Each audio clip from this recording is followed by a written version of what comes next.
విశాఖ అహం బ్రహ్మస్మి అసలు గొడవేంటి? ఆస్తులకు, ఆత్మీయ బంధాలకు, ఆధ్యాత్మికతకు ఉన్న సంబంధ బాంధవ్యాలేంటి? Big TV big story.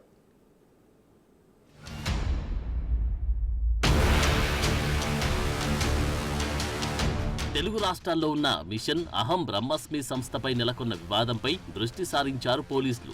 అమాయక కుటుంబాలకు ఆధ్యాత్మిక బలవేసి ఆస్తులు గుల్ల చేస్తున్నారంటూ సత్యనారాయణ అనే వ్యక్తి పోలీసులను ఆశ్రయించారు. దీంతో పోలీసులు అటు ఆధ్యాత్మిక సంస్థ నిర్వాహకులు, ఇటు బాధితుల్ని అతని కుటుంబ సభ్యులను పిలిపించారు. 5 గంటల పాటు కౌన్సిలింగ్ నిర్వహించారు. సత్యనారాయణ ఫిర్యాదుతో హైదరాబాద్ లో ఉన్న అహం బ్రహ్మస్మి సహస్రను, సత్యనారాయణ కుటుంబ సభ్యులను పిఎం పాలెం పోలీస్ స్టేషన్ కు పిలిపించారు పోలీసులు.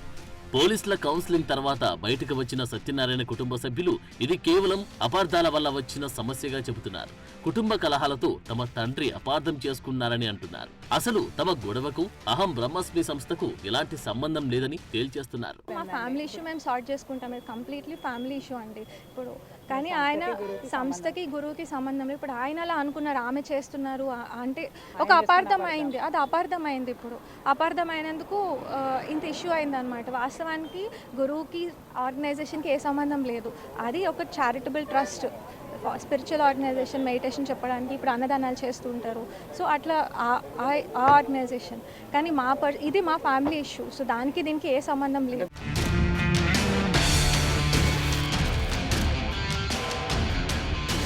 మిషన్ అహం బ్రహ్మస్మి సంస్థల్లో చీకటి బాగోతం ఇటీవలే బయటపడింది. అమాయక కుటుంబాలకు ఆధ్యాత్మిక వలవేసి ఆస్తులు గుల్ల చేస్తున్నారన్నది ప్రధాన ఆరోపణ.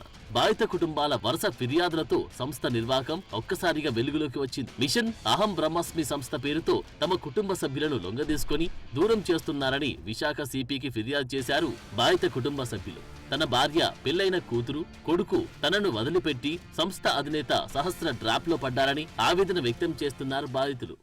మనం వింటూ ఉంటాం కదా, కమ్మేస్తూ ఉంటుంది మాయా, మనం ఏం ప్రవర్తిస్తామో కోపంలో, ద్వేషంలో, తెలియనప్పుడు ఇష్టం ఉన్నట్టుగా ప్రవర్తించేస్తాం, కంట్రోల్ అవ్వదు అని. అది అవ్వలేదు. But once he realised. నా భార్య పిల్లలు ఇక్కడి నుంచి హైదరాబాద్ వెళ్ళిపోతే వాళ్ళు వెళ్ళిపోయారు. నేను ఆ బాధలో మరి వెళ్ళిపోయారంటే నేను ఆ భ్రమలో ఉన్నారని చెప్పి నేను కంప్లైంట్ రేజ్ చేశాను. హైదరాబాద్ అంటే ఎక్కడికి వెళ్ళారు?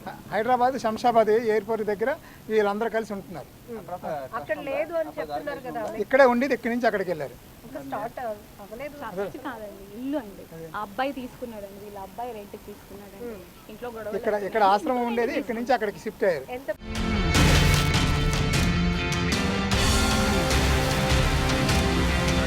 2016లో అహం బ్రహ్మస్మి సంస్థను ప్రారంభించారు తారా విశాల్ దంపతులు. విశాఖలో ఆధ్యాత్మిక ప్రసంగాలతో జనాన్ని ఆకట్టుకుని ఎన్నో కుటుంబాలను రోడ్డున పడేశారని వాపోతున్నారు బాధిత కుటుంబాలు. సరిగ్గా ఇలానే అహం బ్రహ్మస్మి వలకు చిక్కింది సత్యనారాయణ కుటుంబం. కొంతకాలం తర్వాత తమ ఇల్లు, వాకిళ్లు రాసివ్వాలని సంస్థ ఒత్తిడి తేవడంతో అనుమానం వచ్చి ఆశ్రమం నుంచి బయటకు వచ్చారని అంటున్నారు సత్యనారాయణ. అయితే తన భార్య, పిల్లలు మాత్రం అక్కడే ఉండిపోయారని, పెళ్లై స్వీడన్ కు వెళ్లిన కూతురు సైతం తిరిగొచ్చి ఆశ్రమంలో చేరిందని, పెళ్లైన కొడుకు కూడా తన భార్యను వదిలేసి ఆశ్రమంలోనే ఉండిపోయాడని ఆవేదన వ్యక్తం చేస్తున్నారు సత్యనారాయణ. మా పరిస్థితి ఎలాగైపోయిందంటే ఇప్పుడు మా అన్నీలు కానీ మా వదినలు కానీ అందరూ చెప్పారు మీరు ఏదో అంటే వాళ్ళందరూ యాక్చువల్గా నా మీద గౌరవంలో వాళ్ళు ఏం మాట్లాడలేదు. ఇప్పుడు నేను పూర్తిగా అదే ట్రాన్స్లో ఉన్నాను. ఇప్పుడు నా పిల్లలు కూడా అదే ట్రాన్స్లో ఉన్నారు. అంటే ఆ పిల్లలకి పెళ్ళిళ్ళు అయ్యాయా? పిల్లలు అయ్యాయి. ఇప్పుడు పిల్లలు అయ్యాయి. ఇప్పుడు మా అమ్మాయి మా అల్లుడు స్వీడన్లో ఉంటున్నాడు, అక్కడి నుంచి రప్పించేసింది. ఇప్పుడు మా అల్లుడు స్వీడన్లోనే, అమ్మాయి ఎక్కడ, ఏదైనా అడిగితే ఏదేదో రీజన్లు చెప్తున్నారు.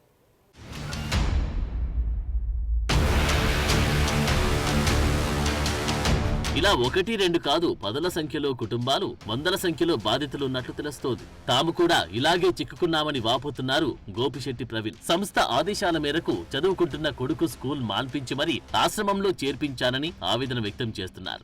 ఆ తర్వాత సంస్థ ఫౌండర్ తారా విశాల్ ట్రాప్ లో పడి ఇంటిని అమ్మి సంస్థకు విరాళంగా ఇచ్చానని, ఈ క్రమంలో తన భార్యను సైతం వదులుకున్నానని చెబుతున్నారు ప్రవీణ్. దీని నుంచి బయటపడడానికి సాయశక్తిలో ప్రయత్నిస్తే నా భార్య నించొని ఈ సంస్థతో పోరాడి వాళ్ళ ఫ్యామిలీ మెంబర్స్ ఇలాగే అందరూ వచ్చి వాళ్ళందరూ మా అల్లుడు అలాంటి వాడు కాదు, మా అల్లుడు నా భర్త అలాంటి వాడు కాదు, నా భర్త నించుంటాడని చెప్పి నన్ను దక్కించుకుందనమాట.